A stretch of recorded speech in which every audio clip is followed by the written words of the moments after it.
Hello everybody, how are we all doing? Welcome to That's Football. It's the start of another week and we've got some big transfer news for you involving Liverpool. I mean, look, it is a bit interesting no matter who you support. Liverpool, Chelsea, Man City, very quiet transfer windows at the moment, and Arsenal maybe a little bit as well, Spurs as well. I think there is a bit of a Euros hangover. But we're going to start off talking about Jordan Henderson and what would be a shocking Liverpool transfer exit. And look, I've waited a little bit of time to do a bit of research on this because I'm not a Liverpool fan, but I do think that this is maybe it's a storm in a teacup. Maybe it's the beginning of the end of Jordan Henderson at Liverpool. And I suppose it's that old situation where you get a 31-year-old. They've just let Wijnaldum go at a similar age. He's gone to PSG on a free. 300k a week rumoured. Liverpool were looking to pay him about 140, 150. And he's ended up leaving on a free. Now, Jordan Henderson, as I understand it, has got 2 years left on his contract. But those contract negotiations are just starting to open up. And there is already rumours of an unwillingness from Liverpool's owners to give Jordan Henderson the sort of deal that he wants. And I think it's very interesting because I think in relation to Jordan Henderson, I can look at him and say that he's changed my opinion. I would have said 2 years ago, 3 years ago, I didn't really watch a lot of Liverpool and I didn't really think he was that good. But seeing him playing for England, seeing more of Liverpool, as we all have over the last couple of years as they've become an elite side, he's fundamental to that side, both on and off the pitch. You can see that his leadership. But I also think he does get underestimated in relation to his ability. I felt that England missed him massively throughout the Euros. And people will say Rice and Phillips did well, but I think Henderson's better than both of those players.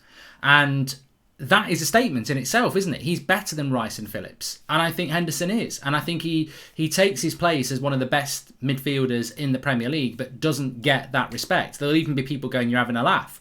But Jurgen Klopp's not having a laugh. Jurgen Klopp is one of the best managers in the world. And has he ever really looked to take Jordan Henderson out of his team to bring somebody better in or play other players over him? No, he hasn't. So I think he's a very, very good player. And I think at 31 and the way he plays the game, it wouldn't surprise me if Jordan Henderson was still playing high-level Premier League football at 34, 35. Well, if his contract's going to run out when he's 33, that leaves a 2-year gap at least. And I think Liverpool are probably nervous to give a player that I think is on about 140k a week now another contract beyond the 2 years that he's got left. So it'll be very, very interesting how it works out because Liverpool already shown with Wijnaldum that they're not willing to be held to ransom by a player that they feel is coming towards the end of their career. But are they underestimating the value of someone like that? They've certainly kept James Milner on well into his mid-30s. And I think with Jordan Henderson, what you get on the pitch is also magnified by what you get off the pitch. They're not easy to find, those sort of players. I remember Jordan Henderson saying a few years ago that he'd modelled his career sort of on Roy Keane and the way he plays football, but led as well. And no one's going to be Roy Keane, and Jordan Henderson's certainly not Roy Keane, but those sort of players are few and far between. And I think that he would be a big loss to Liverpool. So, look, I don't think it's quite the case that they would look to sell him now. He's got 2 years left on his contract, not one. But it could be a crucial year for Liverpool. It's a crucial Liverpool year anyway. Not too long ago, they were winning Champions Leagues and their first ever Premier League. Now, they have just about scraped top four. Not done masses of business, but are counting on the fact that fit Jordan Henderson, fit Virgil van Dijk, and a steady team going into the season will get them back where they were. Chelsea, Man City might have something to say about that. Hopefully my team, Manchester United, will do as well. In which case, Liverpool could be looking at the decline of their elitism before when it's only just started. So it's a big season for Liverpool. Now, would you be looking to tear down the team and start again, or do you want to build a team around people like Henderson, Fabinho, Van Dijk, Salah, Mane? And I think those 5 players and a couple of others are going to be very, very key to Liverpool. Robertson, Trent, the goalkeeper as well. So they're not that far off getting back to where they were. And I think if you start dismantling it too much, it's not always easy, as I've seen with United, to just rotate the team. Sir Alex Ferguson was a master at it. I'm not so sure that Liverpool will be able to do that in the modern game. And I think Jordan Henderson's a very important player for them. So be very, very interested to see what happens with Jordan Henderson and whether he does decide to stay at Liverpool if he gets the contract he wants. And I must just add in as well something that's very interesting. I want to talk about the transfers in a moment, but £140,000 a week for a Premier League and Champions League winning player. He should be probably looking at more wages anyway. And this is something that's very personal to me at Manchester United. 140 grand a week is what we've been paying Juan Mata for the last 3 years to basically sit on the bench. That's what Liverpool pay their captain. So, you know, Luke Shaw's on more than 140 grand a week. Rashford and Martial are on more than 100 grand a week, more than 140 grand a week. David De Gea's on 350k a week. Now, this to me just emphasises how ridiculously bad at wages Manchester United are. I mean, 140k a week, I'll tell you now, Matic ain't far off that, Lingard isn't far off that, Phil Jones is on about 80 grand a week. So United's wage bill is ridiculous compared to everybody else's. But somebody of Jordan, what I was trying to say is someone from Jordan Henderson's sort of standard has every right to say that, look, in 10 years' time, I might not be a pundit, I might not be a manager. Maybe he will, I think he speaks well, and I think he's a leader, so he could do that.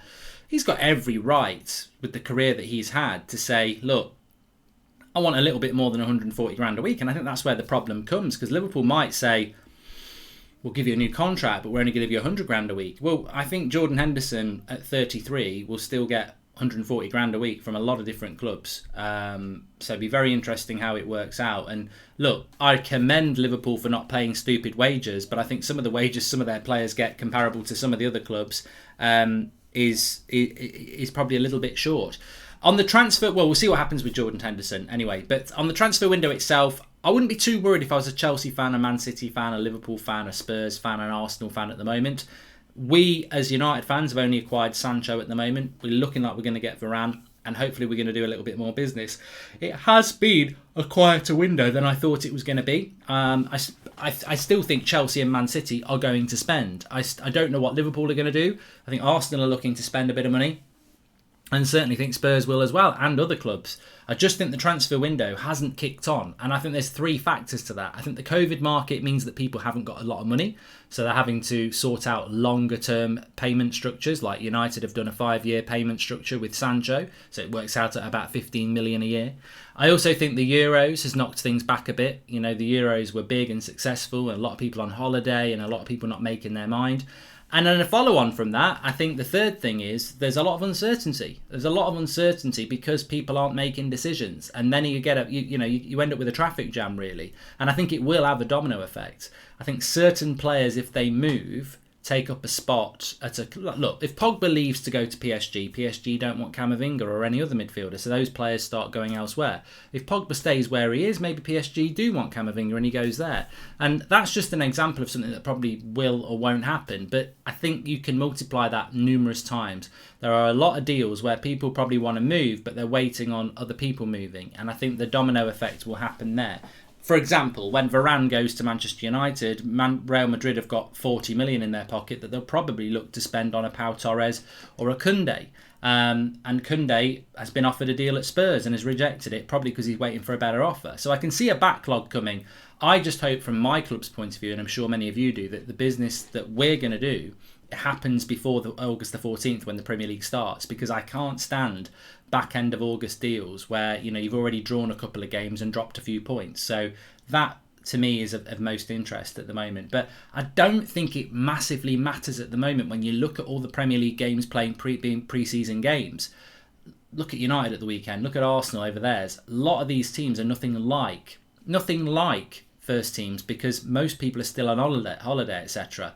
Transfers have not been done. So I don't think it's doing anybody any massive damage at the moment not to have their players in, because nobody's getting their first team out ready for the first game of the season yet anyway. But the next 2 weeks I think will be key. And let's see what happens with Jordan Henderson. Thanks everyone for watching. Make sure you smash a like on the video and subscribe. That's football. You're all welcome. Get involved in the debate and the chat, and I'll speak to you on the next one.